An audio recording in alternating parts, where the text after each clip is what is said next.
Hello, thanks for tuning in. Today we're going to talk about fishing for profit and some of the market dynamics that go into making that possible. A common question I'm seeing goes something sort of like this.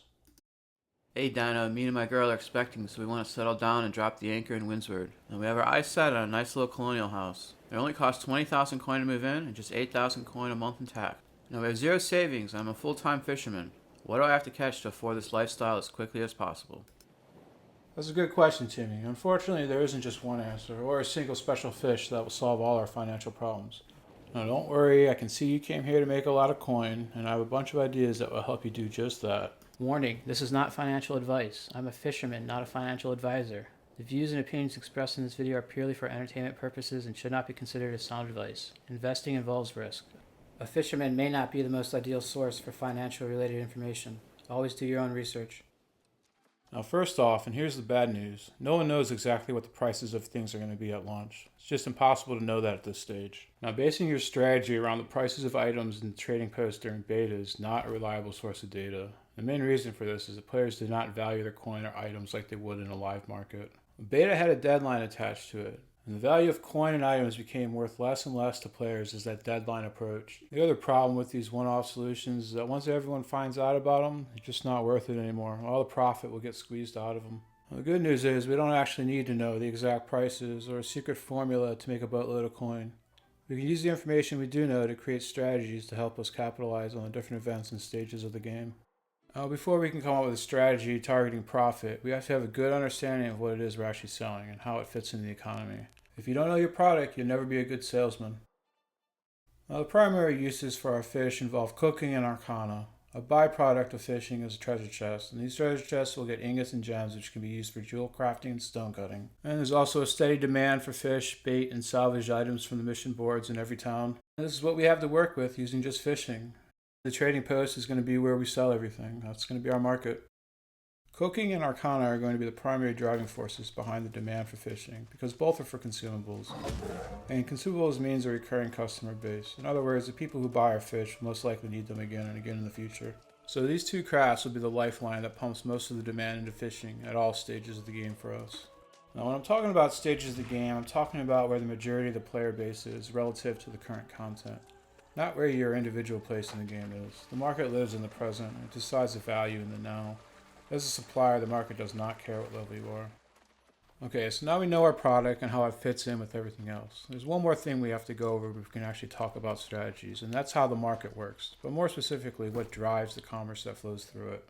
You know, like what is hot and what is not, as in what are people buying and what isn't selling. What are people going to need next and what won't they need? The answer to all these creates what we call market sentiment. What is considered hot during the first few weeks after launch doesn't mean it'll be considered hot the following few weeks. The market sentiment will change as the population progresses through the stages of the game. Now, this doesn't mean there won't always be a need for lower tiered stuff. There will always be new players coming into the game and people switching servers. And the game actually does a pretty good job at reusing and recycling the need for the lower tiered resources. But as a thriving fish entrepreneur, our focus is on the most profitable strategies, so we have to stay aligned with the demands of the market. We need to be ready to adapt and change our strategy to maintain optimum efficiency. So, sticking to one specific fish may have a good short-term run, but you'll need to be versatile with your selling strategies to stay relevant in the long term. Now, you might be wondering, what does any of this have to do with fishing? And the answer is, if your objective is to make as much coin as possible from your fish, you need to understand where all that value is coming from. Remember, the trend is your friend. This is a popular quote in finance, and it basically just means stick with the momentum and you'll make the most.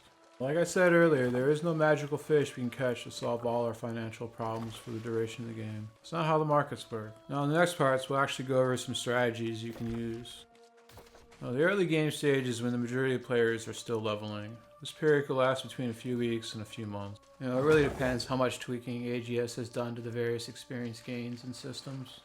Now to make the most in this stage, you'll have to put the needs of others before the needs of yourself. In other words, you'll make more profit if you sell the resources you gather at this stage than if you were to use them and sell the same amount of resources at another stage. Now during this period, your primary focus should be selling raw fish, all rarities and all sizes, just about everything you catch. You should sell them right away, don't sit on them. Now hold on, don't salvage the fish, that's not what I'm talking about. You gotta sell them raw, uncut. The reason for this is it puts all the risk on the buyer instead of you. It's a numbers game, let them take the odds. You just provide the chance. You really need to focus on selling as many fish as you can during this stage. Volume is the key. Move that inventory. Now, there will be a time where salvaging might make more sense, and we'll talk about that here in a minute.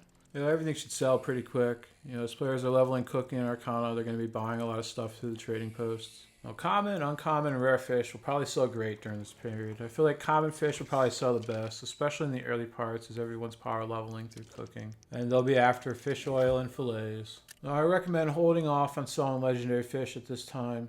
Demand is just not going to be there in the early parts of the game. It's going to come in maybe mid to late game. And until then, people are going to be undercutting each other like crazy. I also suggest holding off on selling your clams and the oysters at this point. The pearls found inside them are going to be worth a lot more when players start focusing on maximizing their gear score. This is going to peak in mid to late game, I think. So, let's avoid these costly listing fees at this stage. The point's to make more coin for our product, not lose what we have, a chance to sell something. We only want to list something if we know it's going to sell quickly.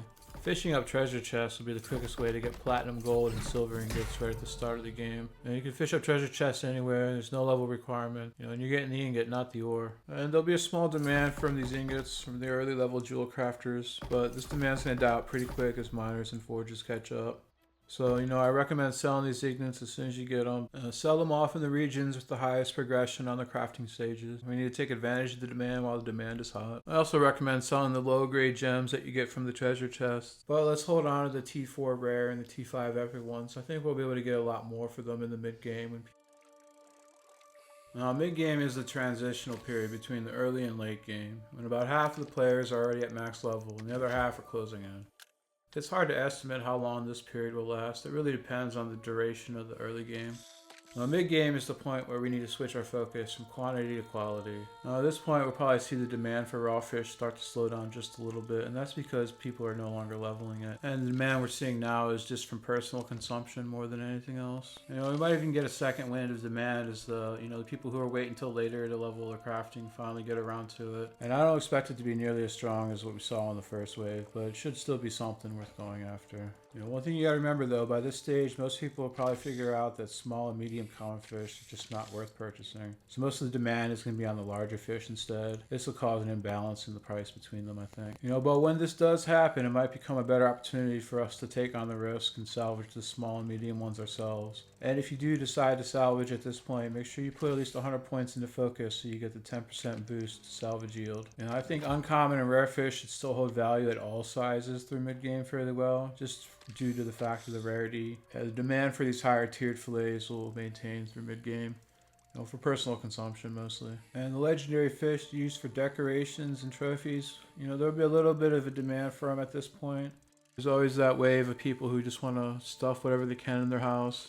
Because the average person who wants these is probably going to just go get it themselves. It is a trophy after all. It just kind of makes sense to go get it yourself. I feel like mid-game is also going to be the point where most players who are still frequently doing the towel missions will, start to loosen up on the idea of buying things from the trading post just to get them done quicker. A lot of this has to do with the S-curve for experience gains. It catches up to you in later parts of the levels. This is the point where they start valuing time more than coin. So if you want to take advantage of this, make sure you make a note of, the different types of items you need for the missions, and make sure you're listing them in regions that are popular or regions that are the higher level areas.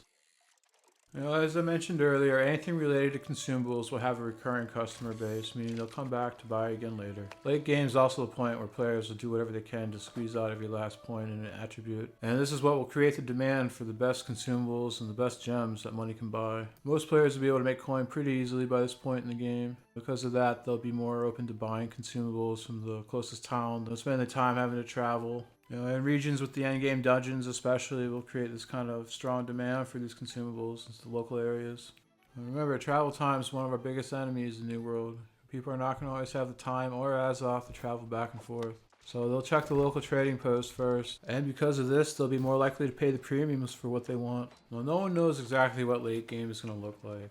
But I can tell you the legendary fish involved in cooking recipes will have the highest amount of demand at this point. And if you've been holding on to the ones you've been catching since early game, way to go. And now's the time you'll want to unload those. Demand's probably at its peak. Well, towards the end of mid-game and into the late game, a lot of people are going to realize that they need to level stone cutting to make the tuning orbs if they want to go on the later game expeditions. And I think what we'll see is a tidal wave of demand come through as everybody tries to power level through this. And this will create an event for us to capitalize on. And if you took my advice from the earlier part of this video, you'll probably be sitting on a nice amount of T4 and T5 gems right now. If you did, good job holding to this point. You go ahead and unload them now. It's time to get paid.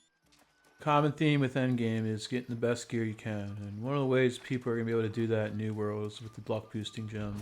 And as you know, you get the luck boosting gems from the clams and oysters. So if you've been holding on to these since early game, you probably have a nice amount of them by now. And you can try your luck at salvaging them, or you can just sell them raw. Somebody else will take on the risk.